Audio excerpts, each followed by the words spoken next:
This episode of The Nocturnists is sponsored by the Buxbaum-Siegler Institute for Clinical Excellence at the University of Chicago. The Institute is dedicated to fostering compassionate doctor-patient relationships and advancing clinical care. Each year, the Buxbaum-Siegler Institute recognizes extraordinary healthcare professionals through the National Clinical Excellence Award. To learn more about the award and to nominate a deserving clinician, visit buxbauminstitute.uchicago.edu. Support for The Nocturnists comes from the California Medical Association. At The Nocturnists, we are careful to ensure that all stories comply with healthcare privacy laws. Details may have been changed to ensure patient confidentiality. All views expressed are those of the person speaking and not their employer.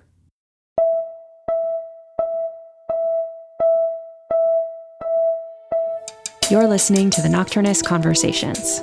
I'm Emily Silverman. Nursing is a cornerstone of healthcare, an experience that touches all of us, whether we've been cared for in sickness or supported through one of life's pivotal transitions like birth and death. Nursing is a fundamental human act. Nurses are at the bedside around the clock, assessing our physical health, but also assessing deeper things like our resolve, our capacity to heal, the dynamics of our support systems. Despite its vital role, nursing is often undervalued and its history overlooked. But today's guest, critically acclaimed author and journalist Sarah DiGregorio, seeks to change that with her remarkable book, Taking Care, the story of nursing and its power to change our world. Through her vivid storytelling and meticulous research, Sarah sheds light on the rich and complex history of nursing, tracing its origins from ancient caregiving practices in Neolithic times to the transformative figures like Florence Nightingale and Mary Seacole who have helped to shape the profession. In our conversation, Sarah describes connections between nursing, religion, spirituality, and even magic, uncovering how nurses were often targeted and persecuted during historical witch hunts. We explore the idea of nursing as female-coded work and the rise of men in the nursing profession today. And lastly, we talk about how nurses' assessment skills go far beyond the patient in front of them, as they often notice issues in their neighborhoods and communities and become important leaders in public health. But before we dive in, let's hear Sarah reading an excerpt from her book, Taking Care.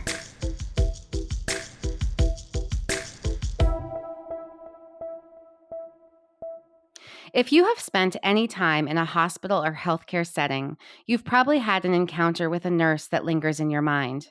For most of my life, I have accompanied my mother, my father, and my daughter, all of whom suffered serious chronic illnesses, to hospitals, clinics, and rehab centers, and through therapy of all kinds.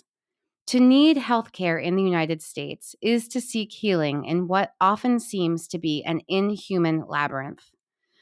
But every now and then, someone in that labyrinth manages to see you, hear you, and offer exactly what you need.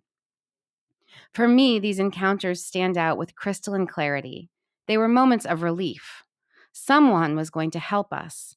Someone could help us, even when that help didn't include a cure, even when there wasn't a fix. And almost every single time, the person who offered what we needed was a nurse. I've come to understand that that was not a coincidence. Sooner or later, we all need to be nursed. A nurse may have been at your birth and may be at your death. Sometimes nurses are the first and last people to touch us.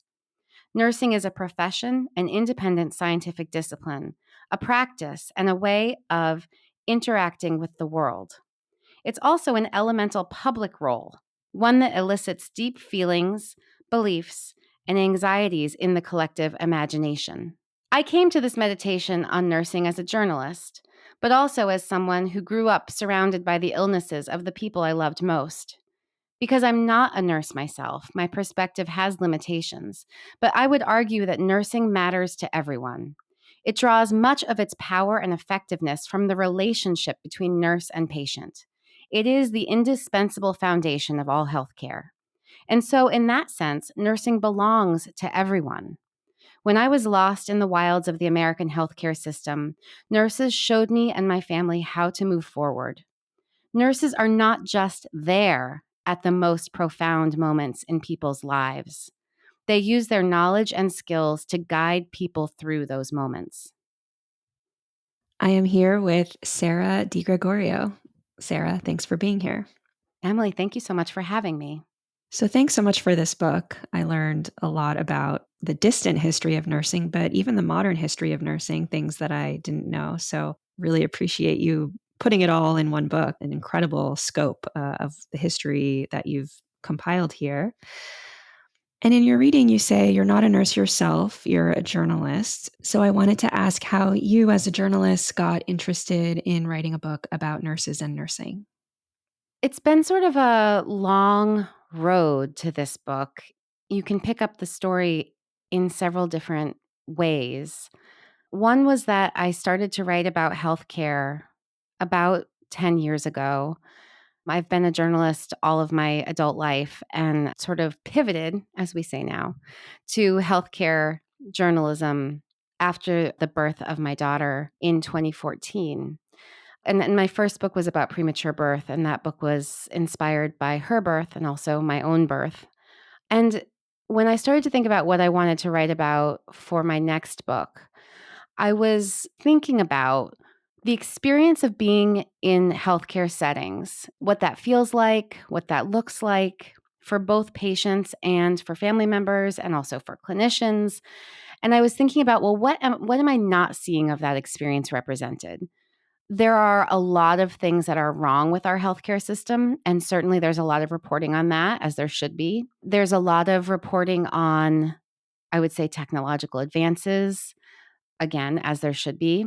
But what I didn't see represented for the general public was really the vast majority of anyone's experience in a healthcare setting, especially in an inpatient setting, is receiving nursing care. And I knew from having been in those settings that the nursing care can make all the difference, maybe especially in cases when, you have a chronic illness or you have an illness that is going to limit someone's life, and yet people still need care even when there's no cure available. And so I started to think about these moments of kind of clarity that I had had with my family members, where I feel like so much of being in healthcare systems is about feeling confused and feeling that you need to put on a suit of armor and take your notes and figure out how to get this doctor to talk to that doctor and how to make sure that this pharmacy has that medication. And the intense relief when someone can actually provide you with some clarity and also make space for your whole self. So I was thinking about what that was and what that meant. And I started out thinking, maybe I should write about connection in healthcare or sort of a more humanist approach to healthcare.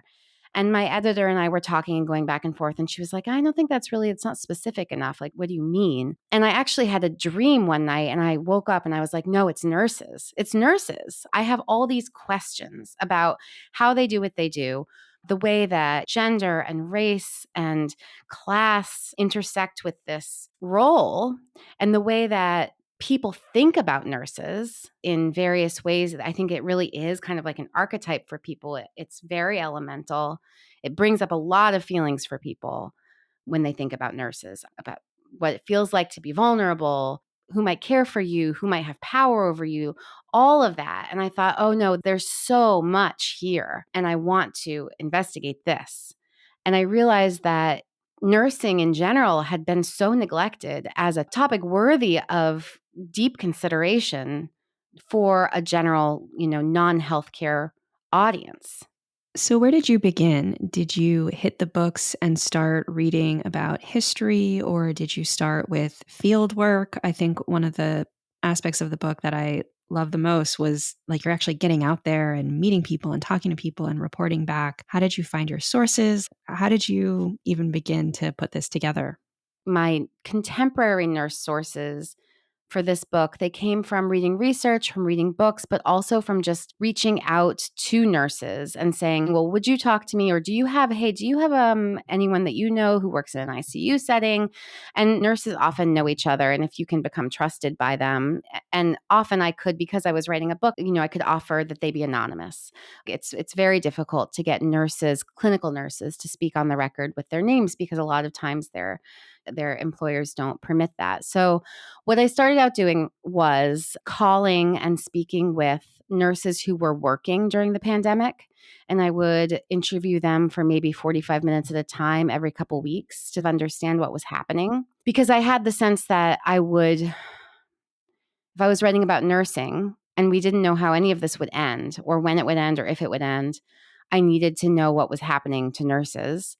And then I also, at the same time, started deeply reading the history.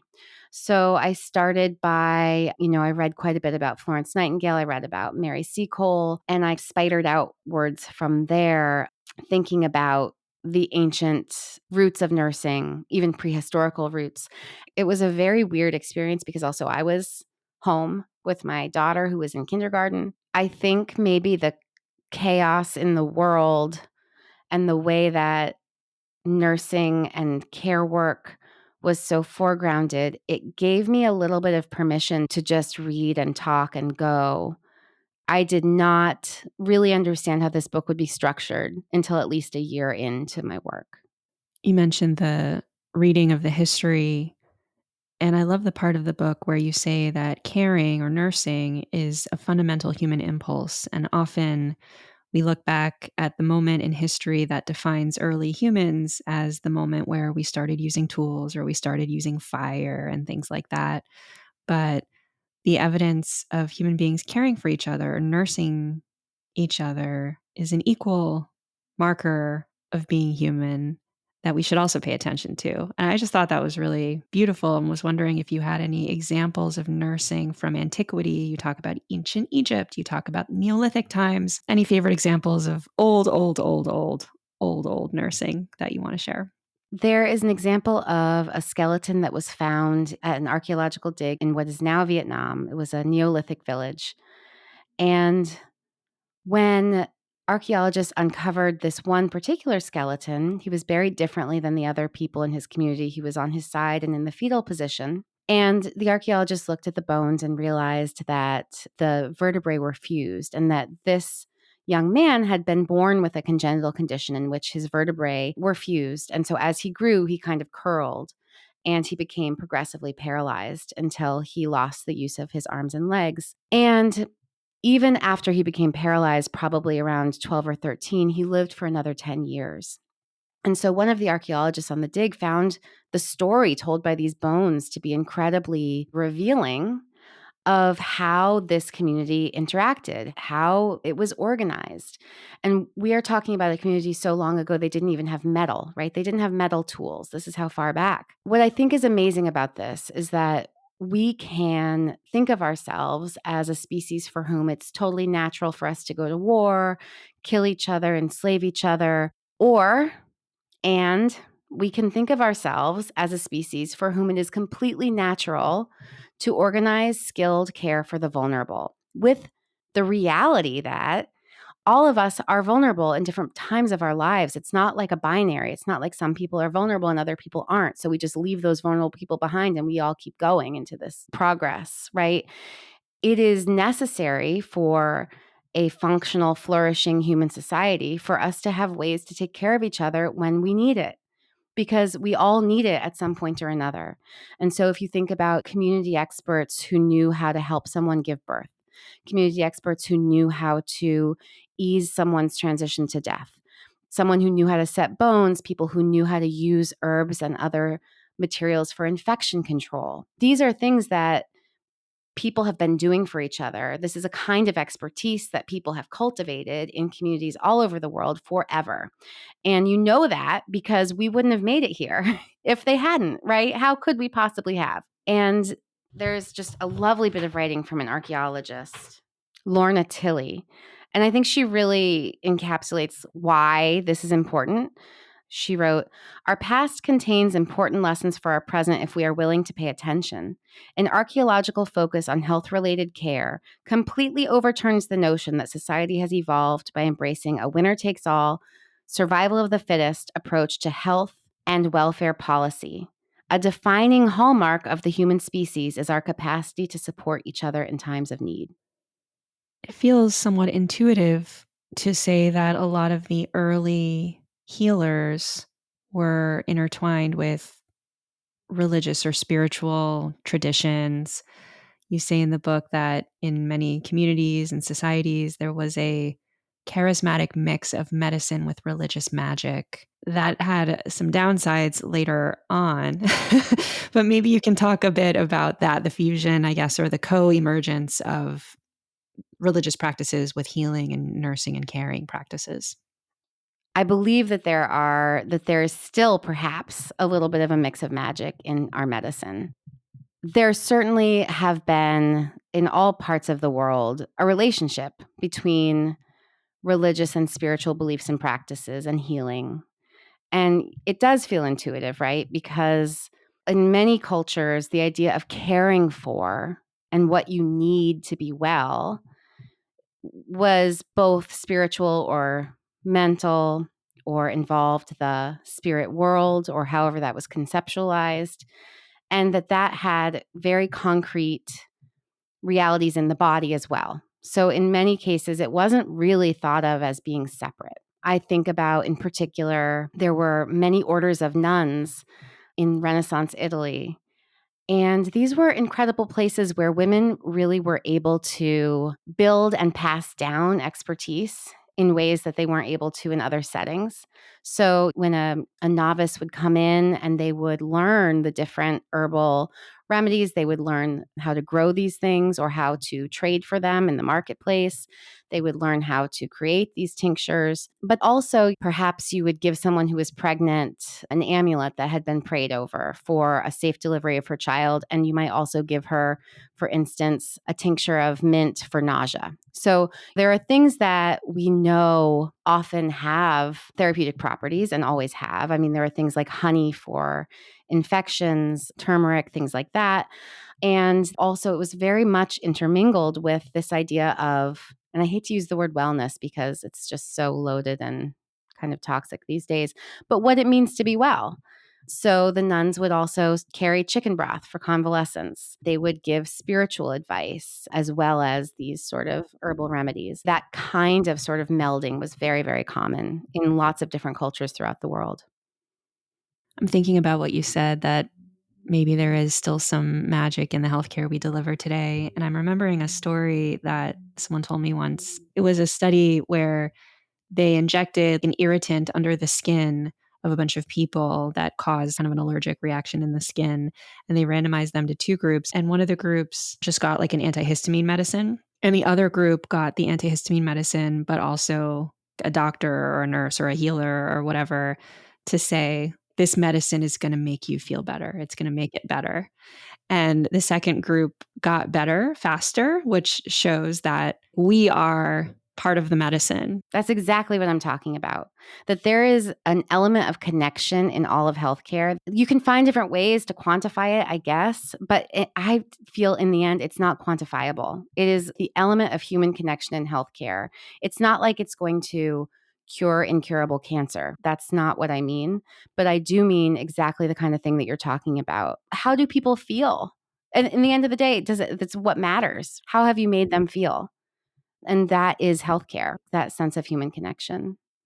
And it's not hard to imagine how the way you feel would have neurohormonal, immunological implications. Yep, absolutely. I mean, the same way that, the swing from the idea that family members are visitors to the idea that family members are integral parts of the care and that people do better when they have their family members around. What is that? We know that those things are true. You can describe them in the literature. But what is that?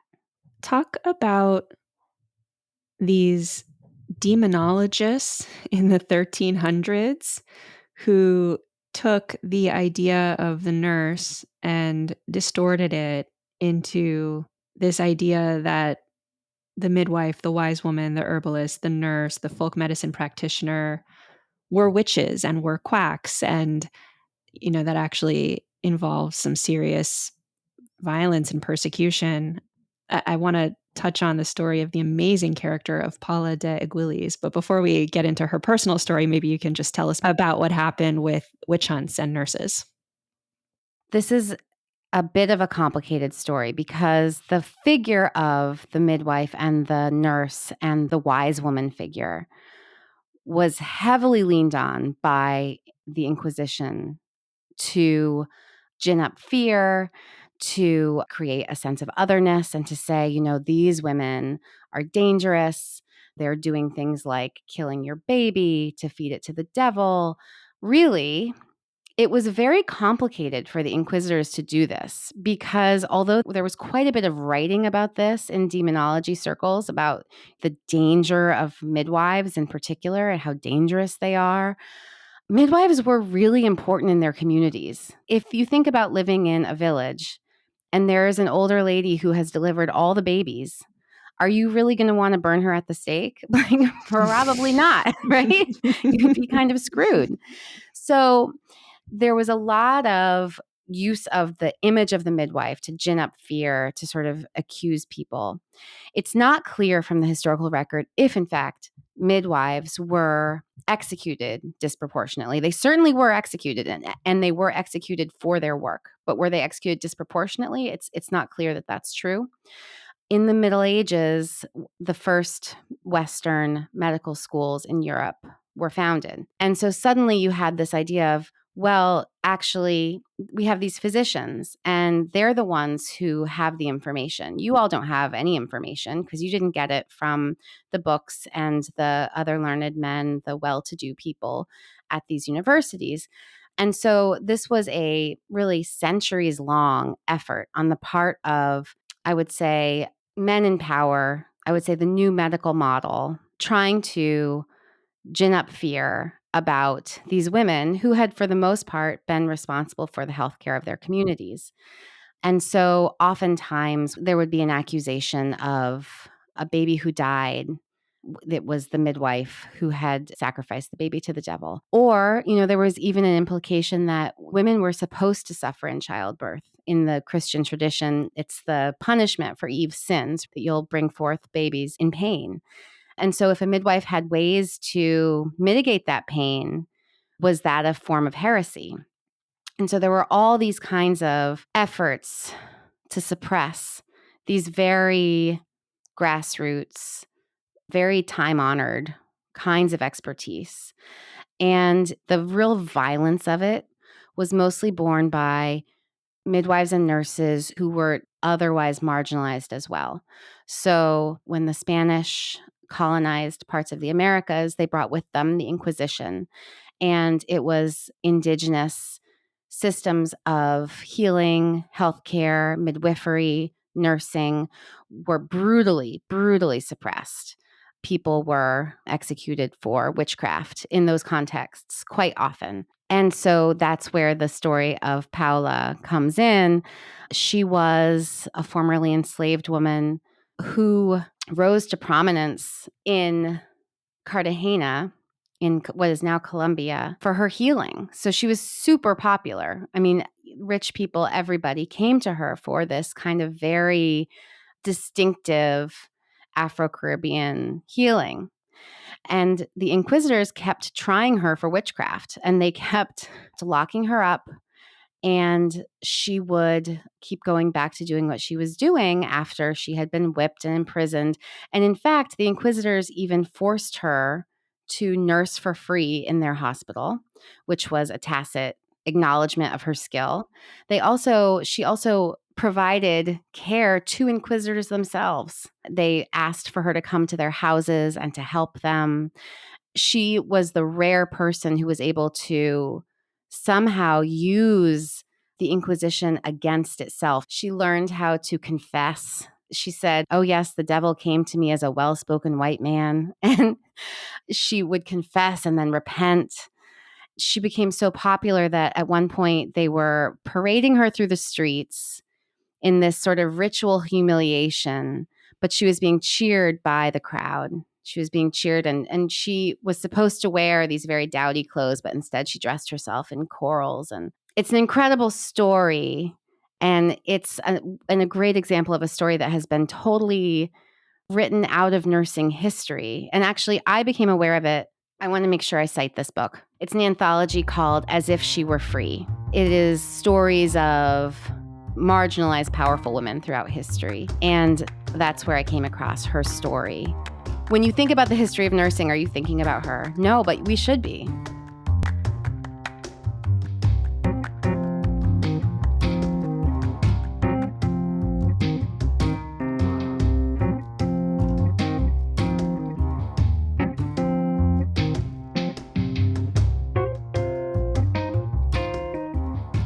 talk about Florence Nightingale and Mary Seacole.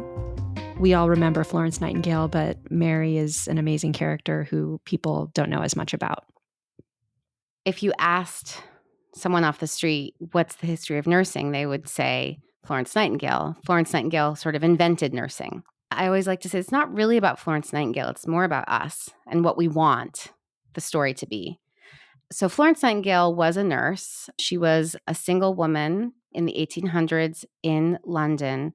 She worked at a hospital for well-off ladies. And first of all, the idea that she somehow invented nursing, and I'm not saying that she was not important to how nursing evolved. However, she did go to Germany to train with a very venerable order of German deaconess nurses. So she went essentially to nursing school. She was already participating in a very long tradition. What really brought her into the limelight was the Crimean War. The reason for the Crimean War is a very complex geopolitical situation that involved the balance of power in Europe. Doesn't really matter. But what happened was that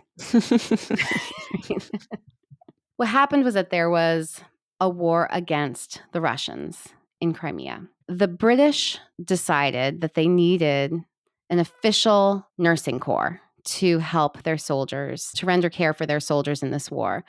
Previously, what they had been doing was essentially other soldiers nursed soldiers, but it was considered a terrible assignment. They weren't very good at it. It wasn't very organized, and they had pretty bad outcomes. And actually, the French army had a division of nurses and had had one for over 100 years at this point. So when Florence Nightingale was tapped to create sort of a nursing force for the British Army in Crimea, this was a first for Britain, but it wasn't a first even in Western Europe. But Florence Nightingale is asked by the British government to hire a bunch of nurses and go to Crimea and try to get this stuff together, because it was a disaster. And so she went about hiring nurses, and this was a really tricky political maneuver because, first of all, most of the higher-ups in the army did not want them there, did not think that women belonged in a war zone, did not think that women should be working in a war zone. And she was tasked with hiring Protestants and Catholics in a very class-conscious kind of way. And so she was supposed to show unity in this nursing corps. She was supposed to show professionalism in an environment that was sort of waiting for her to fail at every turn. So she really relies on that very Victorian class, race conscious hierarchy that she was part of. I mean, she was certainly a well-to-do person from a very prominent family. So she hires her nurses, and concurrently, there is a nurse from Jamaica. She's actually Jamaican and Scottish, and she grew up in Jamaica. Her name is Mary Seacole. She worked actually for the British government in Jamaica when there was a yellow fever outbreak on the island, and she had learned what she knew from her mother, who was also a nurse or a healer, however you want to say it. She actually sometimes called herself a doctress. And Mary Seacole was very patriotic. She really thought of herself as British. She thought of herself as a British citizen because at the time, Jamaica was a colony of Britain and her father had been Scottish. She heard of this war. She heard of the terrible need for nurses. And she thought, well, I have to go because I am a really experienced nurse. So she goes and she shows up to volunteer herself to Florence Nightingale. And Mary Seacole is Black. And she essentially goes from one office to another, and she sits there and she waits and she waits. She waits all day for someone to come out and see her. Finally, someone at the recruiting office came out and said, Miss Nightingale is busy, but we're not hiring nurses. But Mary Seacole actually knew that that wasn't true. And so she has this moment that she recounts in her autobiography of standing on a crowded street in London and realizing, just like that, realizing that they hadn't hired her because of the color of her skin. She had come there with quite a lot of optimism, and she was quite used to working in mixed racial communities. And she was aware when she was experiencing racism, but there was something about being a nurse and being called to help her country that she felt so keenly that this rejection really came as a shock, that they wouldn't want her expertise. And so what she ended up doing was going to Crimea on her own, setting up a shop there where she sold food and she sold supplies, but she also rendered care really directly on the battlefield for soldiers who were injured, who were dying. She gave first aid all the time. If people came to her, they needed treatment for frostbite, they needed treatment for broken bones, for infectious diseases. She rendered this care for free while also trying to fund herself by having this thing she called the British Hotel, which was not a hotel, but it was essentially a general store and restaurant. Meanwhile, Florence Nightingale, of course, had gone and had cleaned up the military hospitals that were serving the soldiers fighting in Crimea. And it was only after a sanitary commission came and cleaned out the sewers that she saw the mortality really drop. And that was because they were using dirty water. And of course, Florence Nightingale becomes lauded as this incredible heroine who really created this new idea of nursing as a female-only profession. I think that there has been a little bit hackneyed kind of Florence Nightingale versus Mary Seacole narrative. It's an easy thing to do. And I try to push back on that a little bit because Mary Seacole has been called things like, big air quotes here, the Black Florence Nightingale. She was Mary Seacole. She knew how to provide the care that she knew how to provide. And she was quite experienced. And she provided a different kind of care, right? She was doing a lot of what we would now maybe call palliative care, a lot of comforting of the dying, a lot of infection control, a lot of first aid. Whereas what Nightingale was doing was really structural. She was thinking about, how does a military hospital need to function in order for it to be safe? You know, how are we going to implement infection control in this very crowded environment? But she was doing that, and she was extremely class conscious. She saw people from lower incomes as fundamentally lesser, and that there was a natural, again, big air quotes, a natural order of things, which was that the lower classes would do one kind of work and the upper classes would do another kind of work. And women who were not white really didn't even figure into this at all, except for that she was a big believer in the project of the British Empire, which she thought of as bringing, quote unquote, civilization to uncivilized people. So when Florence Nightingale became lauded and became the archetypal, the original nurse, what that meant for the way that people thought about nursing, it has really lasting implications, and it really matters even today, I think. You know, nursing is disproportionately white in the United States, and very much based on this big archetypal story of Florence Nightingale, this idea of a nurse as an angel, a nurse as always a woman, really does come out of her story. And she cultivated that. She thought of it as essentially female work. It's a theme that comes up again and again in these chapters, the idea, like you said, of the nurse as the angel, or there's a moral dimension to the work, which there is. I mean, like we said at the very beginning of the conversation, caring is a fundamentally human thing. It is a loving thing. It's an act of care. But I'm wondering if you have any thoughts about that idea and the fact that it keeps coming up in different times and places. What is it that causes that?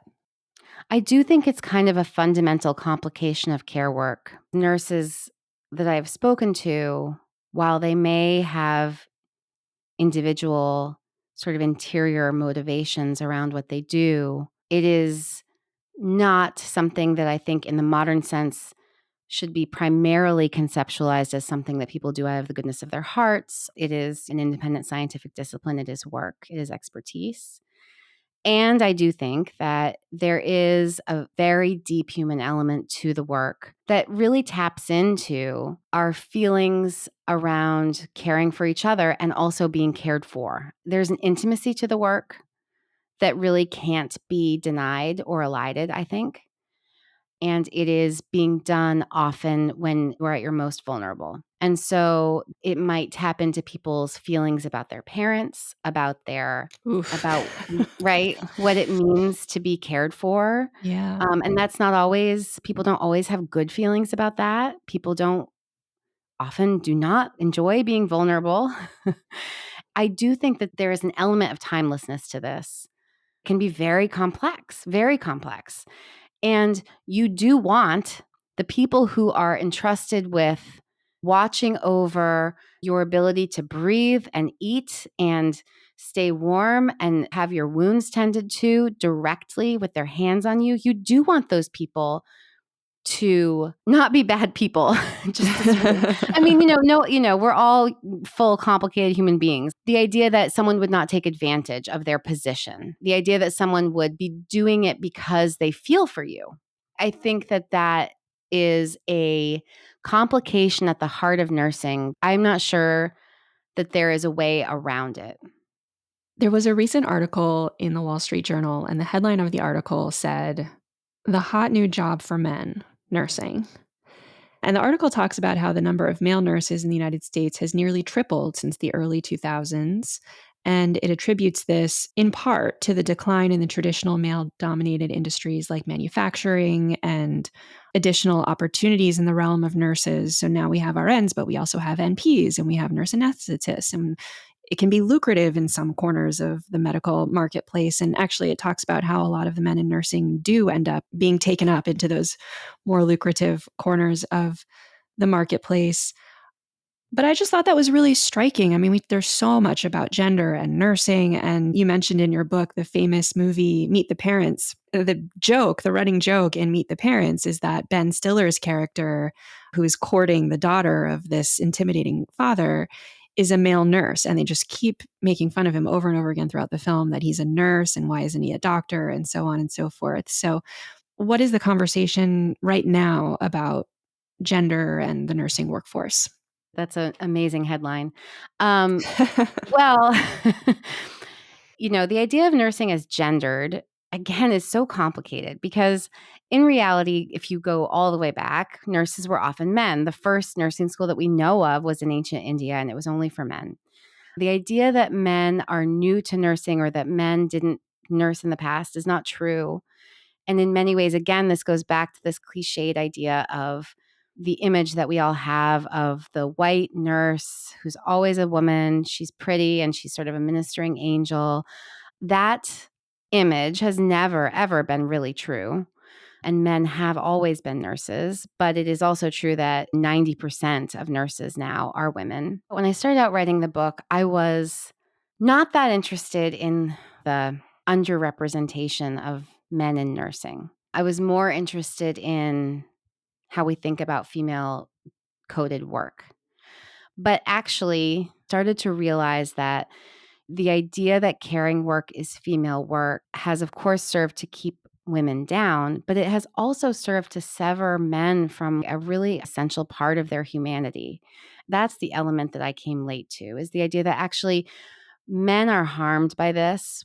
And actually, we are all harmed by the idea that some things come naturally to some kinds of people and not others. That is not true and never has been true. The care suffers. It's a certain kind of impoverishment that only certain kinds of people end up in certain kinds of care work, because everyone does deserve to see themselves as carers, as good at that, as capable of that. The more nursing can be open to people who have been disproportionately shut out of it, the better. At the same time, I want to say always, it's like always both and, there's nothing inherently wrong with an association with maternal caring, because maternal caring is, in my opinion, one of the most powerful forces in the universe. If individual nurses find that to be generative for them, I think that's great. I don't want to run from that or say that it's wrong somehow, but the idea that nursing is done by one kind of person with one kind of caring is not good for anybody. I loved the chapter about nurses and their communities, the way that they're kind of having their finger on the pulse of the community in ways that other healthcare practitioners might not. And we saw this during COVID, but we've also seen this in a lot of other times and places. And to end, was wondering if you could just talk a bit about nursing at scale, like nursing almost as blending into public health. When people ask me what I imagine, I always imagine, I live in New York City, so we have bodegas on every corner. I always imagine what if there was a nurse in every bodega who was knew everybody in the neighborhood and could take your blood pressure and ask how your kid's cough was, and what would that be like? How would we live differently if that were the case? So I do think that nurses are uniquely situated to be in the community because they are not physicians, and so they are not primarily concerned with the processes of disease and surgery and cures and things like that, but they are often very good at things like prevention. And hospice. Hospice, yes. Health literacy, noticing problems in a community and then knowing who to call in. I think about nurses as being so good at like air traffic control. So there was a school nurse that I spoke to in New Jersey who said that she saw a lot of kids with stomach aches, an uptick. And she was like, what's going on? And she would ask them all the questions like, what do you have for breakfast? Or like, what's going on at home? And she figured out that a lot of these kids were having anxiety because there was worsening violence in the neighborhood. And they were coming to school really anxious and they were having stomach aches because no child is like, I'm feeling anxious because there was a shooting on my block last night. They come to school and they're like, I have a stomach ache. And so this nurse figured this out and she was able to then pull people in, right? So it's that what I think is so powerful about nurses working in the community is that spotting patterns, like being able to use the tools of assessment on individuals to then notice bigger patterns and to say, oh, I see a problem here. Well, who needs to be involved in this? Like, what are we going to do? That nursing way of thinking is assess, plan, implement, and then evaluate, right? So thinking, I know I do assessments, I notice a problem. I need to make a plan. Who needs to be involved? Is it shop owners and pastors and the principal and the teachers and the parents? And it's not that there's then an easy fix for violence in a community, but it is like, who's going to be there to notice that these kids are scared? And who is going to be there to say, okay, who needs to know about this? And what do we need to do? And then is it working? Do we need to try something different? And so I think about nursing and community a lot like that. I do think that that is one of the most powerful kinds of nursing because it's noticing patterns, because it's knowing people. I have been speaking with Sarah DiGregorio. Sarah is the author of the book Taking Care, The Story of Nursing and Its Power to Change Our World. Really enjoyed the book and this conversation. Thanks so much for coming on the show. Oh, Emily, thank you so much for having me. I really appreciate it. This episode of The Nocturnists was produced by me and Sam Osborne. Sam also edited and mixed. Our executive producer is Allie Block. Our head of story development is Molly Rose Williams, and Ashley Pettit is our program manager. Original theme music was composed by Yosef Monroe, and additional music comes from Blue Dot Sessions. The Nocturnist is made possible by the California Medical Association, a physician-led organization that works tirelessly to make sure that the doctor-patient relationship remains at the center of medicine. To learn more about the CMA, visit cmadocs.org. The Nocturnist is also made possible by donations from listeners like you. Thank you so much for supporting our work in storytelling. If you enjoyed this episode, please like, share, subscribe, and help others find us by giving us a rating and review in your favorite podcast app. To contribute your voice to an upcoming project, or to make a donation, visit our website at thenocturnist.com. I'm your host, Emily Silverman. See you next week.